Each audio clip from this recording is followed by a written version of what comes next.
तैलिक वैश्य समाजर वार्षिक महासभा बैठक। ढेंकानाल जिला अंतर्गत हिंदोल ब्लॉक नुआबग ग्राम पंचायत भगवानपुर ठारे हिंदोल ब्लॉक और अनुगुल जिला तैलिक वैश्य सामाजिक महासभा बैठक अनुष्ठित हो जाइछि।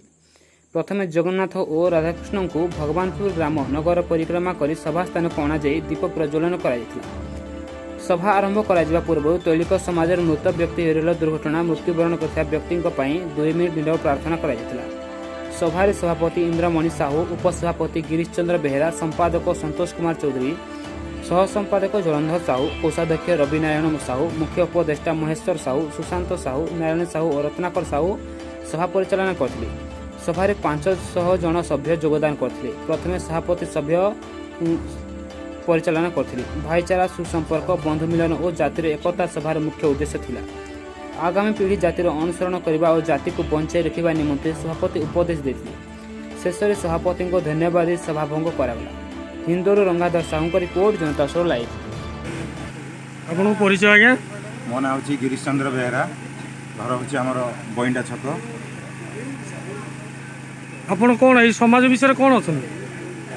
आम श्री श्री मदन मोहन जो तैलिक वैश्य समाजर उपसभापति भाव में कार्यरत अच्छी। आज सभा अनुष्ठित होवार कारण आज मुख्यतः समाजर मंगल पाई तैलिक वैश्य समाज आगामी दिन मानक कौन कार्यक्रम हाथ को नहीं पार से विषय आम पुंखानुपुख भाव में आलोचना कलु।